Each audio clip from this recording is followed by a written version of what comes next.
Hello, hello. How are you? I'm doing well. How are you?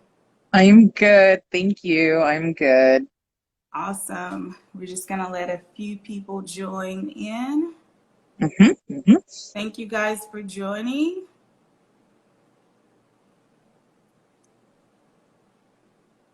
for our Therapy Thursday chat. We'll be chatting with Monica. I'm Angela. I'm the Community Engagement Specialist at the Turning Point. The Turning Point is a rape crisis center. We're located in Plano, Texas. We offer free services to those who have been affected by sexual violence. So tonight we're going to be chatting with Monica, of our staff therapist. We're going to be talking about all things therapy. So if you have questions, please feel free to use the question box or you can drop them in the chat. So we'll go ahead and get started. How are you doing tonight, Monica? I'm good. I'm good. I haven't done a live on Instagram before, so I'm kind of nervous. It's No, don't kind be of nervous. exciting. You're going to do well. We're going to be talking about all things therapy, and that's what you do. So Sure. you'll be fine. So just tell us a little bit about yourself. Like, where are you from? Like, where did you study to become a therapist? Kind of Sure. introduce yourself a little bit. Yeah. Well, my name is Monica. I'm a therapist here at the Turning Point, and I've been with the Turning Point for about 4 years now. Three as staff and one as a student intern. Um, and I'm from Plano. I live in Plano and I've been here for a while. I'm originally from South India though, so I immigrated here. And yeah, I did my schooling in Texas A&M University Commerce. That's where I did my master's in clinical mental health counseling. And in the internship program, we're supposed to do an internship in the master's, and we have like about 3 semesters or so of internship, and I joined here. So, and then I got hired on, which was great. So that's how I'm here. Awesome. So glad to have you. Welcome in, everyone. We're chatting with Monica for our Therapy Thursday chat tonight. April is Sexual Assault Awareness Month. It is also Counseling Awareness Month. So we're going to just be talking about all things counseling. So if you have any questions, please feel free to drop them in the chat. We'll take some questions at the end. Just a little bit more about the Turning Point. We are a rape crisis center. We're located in Plano, Texas. We provide free services for survivors of sexual violence and their families. So we provide counseling, we provide advocacy, community engagement, education. We provide forensic exams within 120 hours of a sexual assault. We also provide a 24-hour crisis hotline, and I'll be dropping that number in the chat box as well.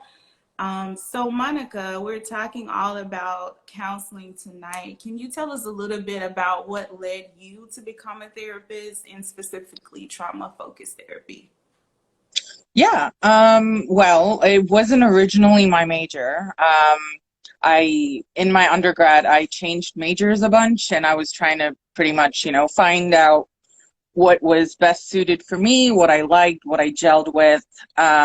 So I took a psychology class and I absolutely loved it. And the light bulb went off and I was like, okay, this is what I want to do. And this just made sense. It just clicked. So I'm really grateful that that did happen. So that was my undergrad. And then I realized that, yeah, with a psych degree, I can become a therapist. So um, that's what I wanted to do. And I went ahead and did the internship and the master's, and I worked at a counseling center as a receptionist, and I was like, okay, this is really cool and this is what I want to do. So that's what started that. Awesome. Thank you. So why do you think like having counseling is important? Counseling really helps put things into perspective. It helps a person reflect on their like inner thoughts, feelings, worries, concerns, lifestyle habits. It helps them reflect in a safe space. That's what a counselor is supposed to provide, a safe space with the client. It's a collaborative effort.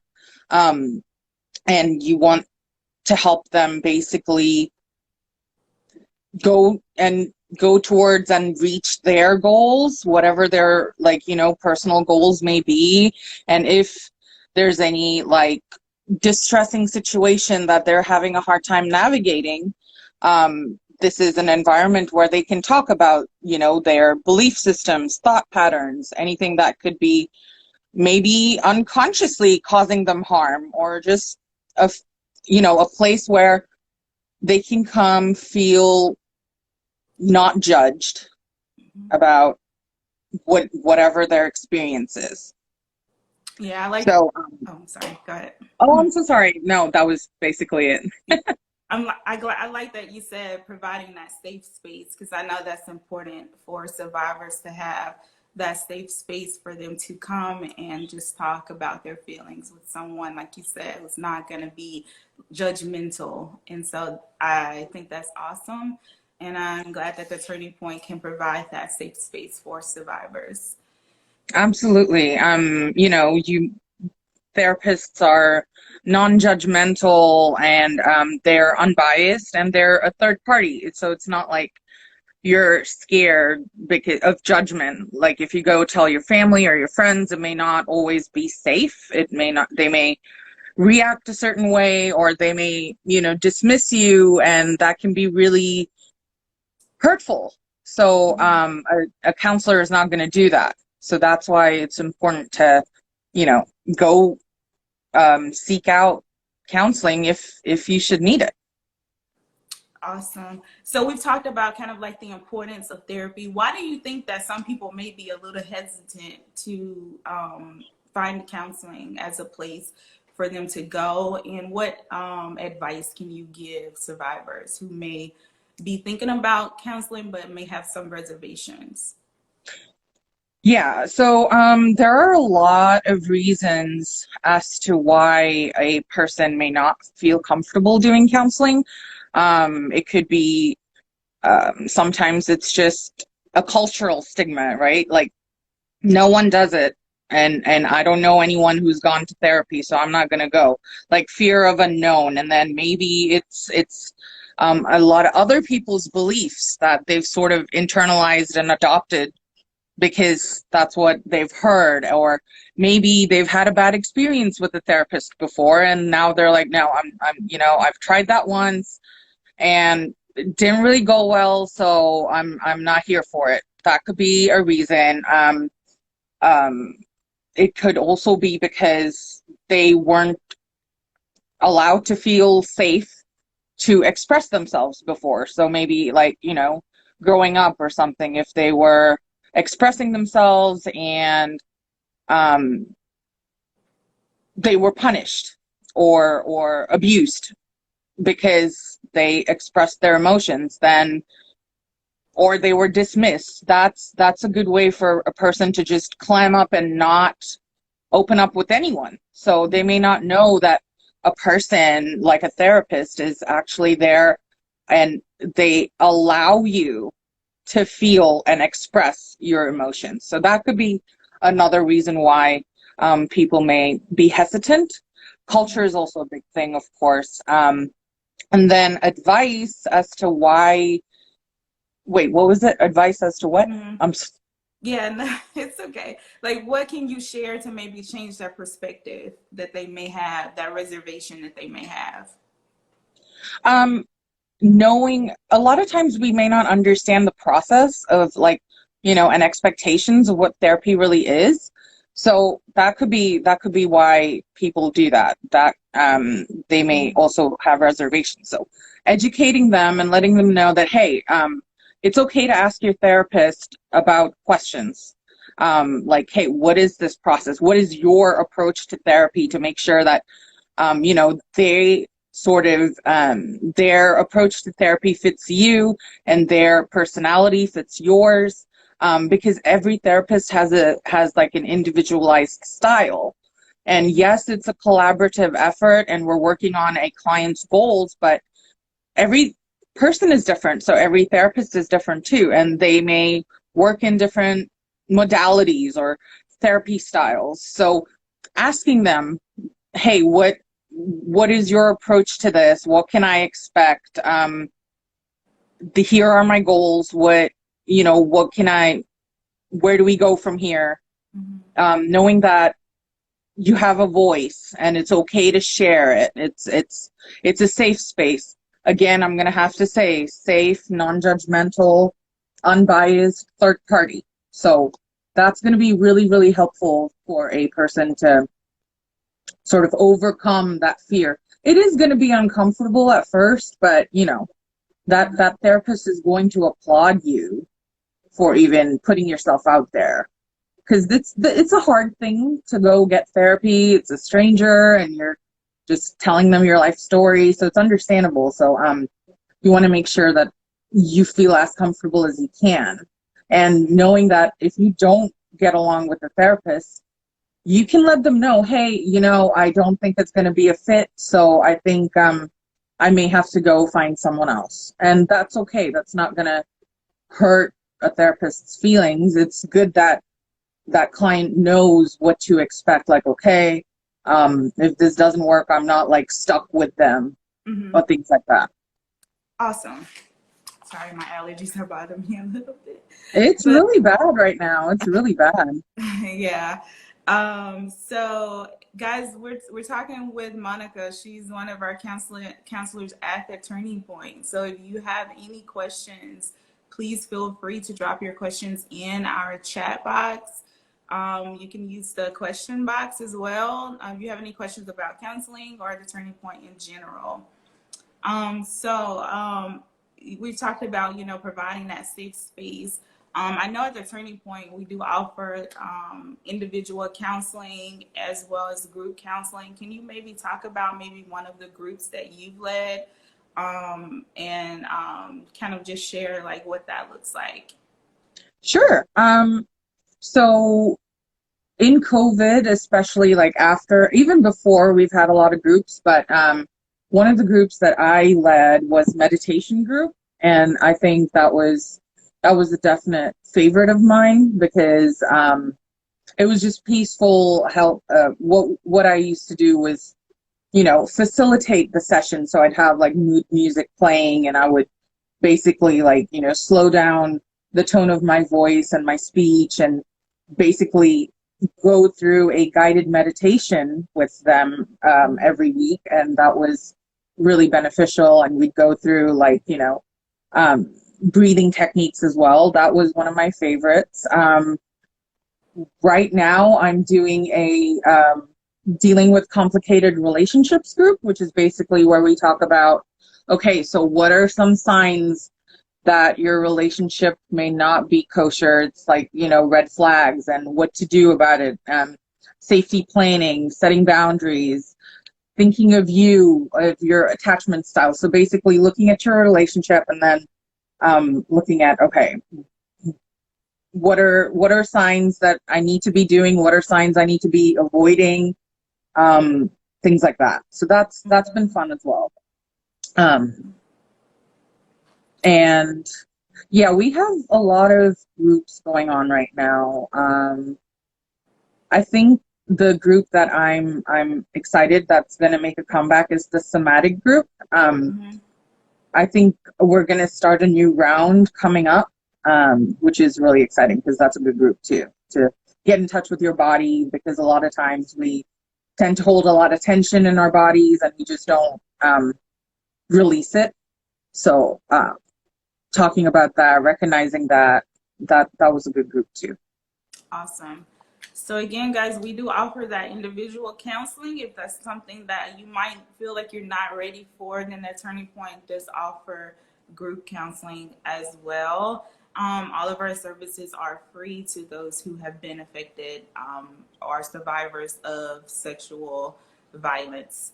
We do offer those services for the survivor as well as the survivor's family and friends.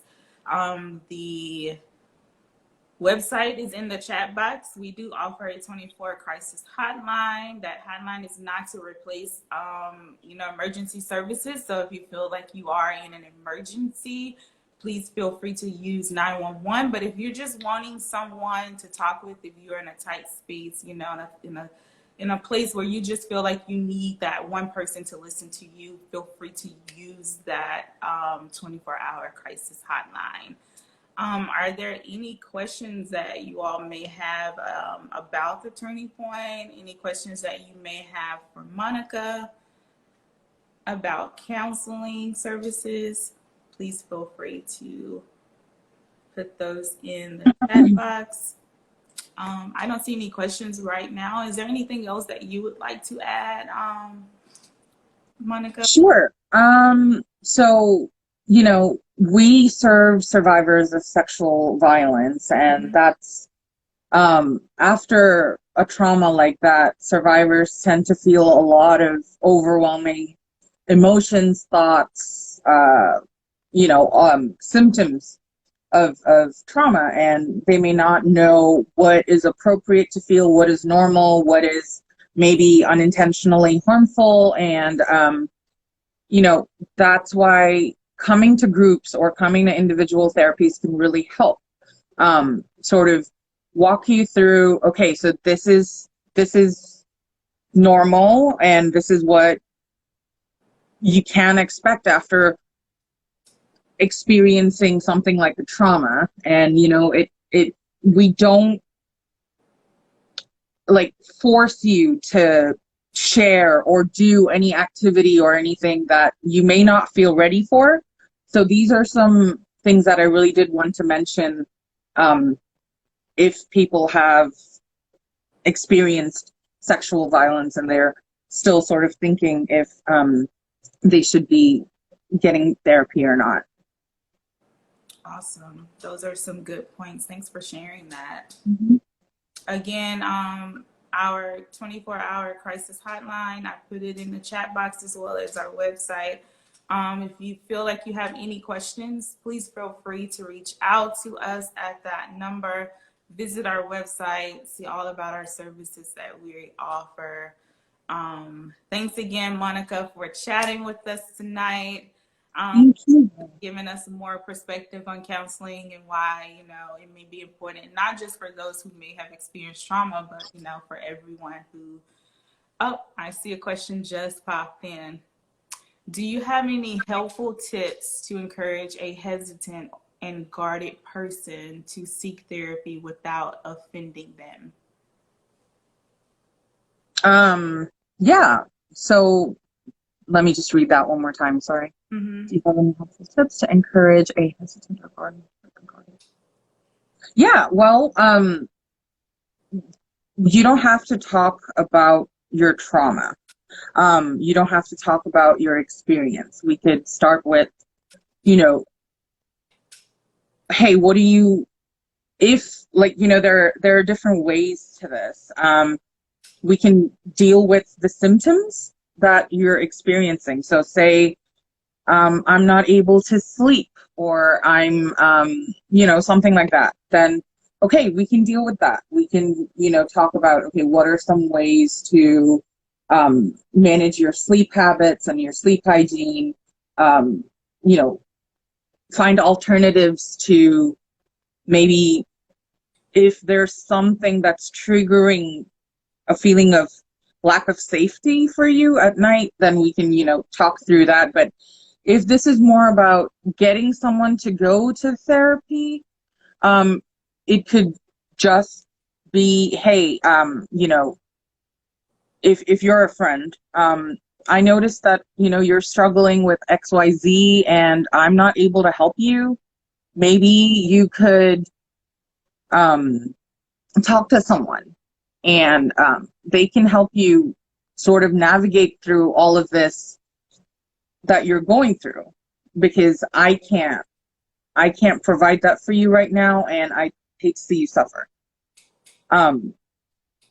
You could go with them and say, hey, if you want, I can come with you, and I can stay if you want someone to like hold your hand as you go through the intake or make the call or something, or if you want me to make the call, I can do that. So that could be something you can do if you know of a friend who's hesitant and sort of guarded, but you think that therapy would benefit them. But if you're that person, that would I would like to reassure you that you, again, do not have to share or go into details of anything that you're not ready for, because that's not the goal here. The goal is to make you feel comfortable and safe enough to just show up and be yourself and talk about, okay, what is it that I'm going through right now and what do I need help on? Does that help? I hope that helps. Awesome. That was a very good question. If you need more clarification, please feel free. So I had a question submitted in the question box anonymously, so I'm just going to read it for you. So the person says, how do folks seek counseling know about the Turning Point? This is a great service the company is doing, but how do people know about you?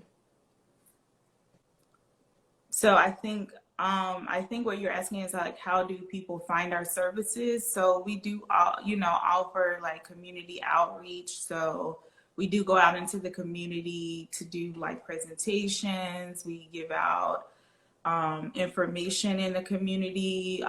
We have a website. So if you're wanting to know more about those services, we are on all social media platforms.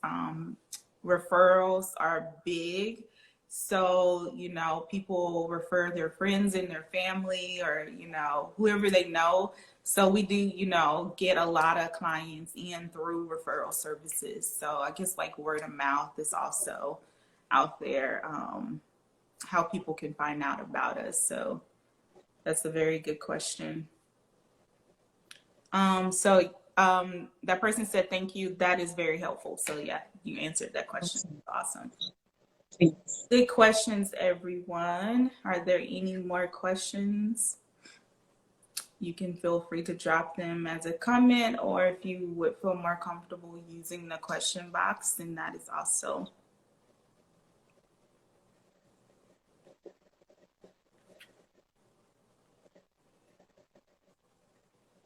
I like that was a very good question about asking like how to support someone else who may not be quite ready. So that was a good question. Definitely. Awesome. All right. So if there are no more questions, we just want to thank you guys for joining us for Therapy Thursday. If you think of any questions after the live has ended, you can always message us. You can always contact us on our crisis hotline. We have trained advocates 24 hours, 7 days a week, ready to talk with you through anything that you need. Visit our website to learn more about our services and how maybe to get signed up if you're interested in counseling. Thanks again, Monica, for joining me tonight and chatting with us. We've enjoyed speaking with you. Thank you. Thank you for making my first Instagram live experience fun. This is not so bad. Not so bad. It's your first of many. Now you're ready. You're ready to go. You did awesome. But thanks again, everyone. Have a good night. Bye-bye. Bye, guys. Thank you for coming.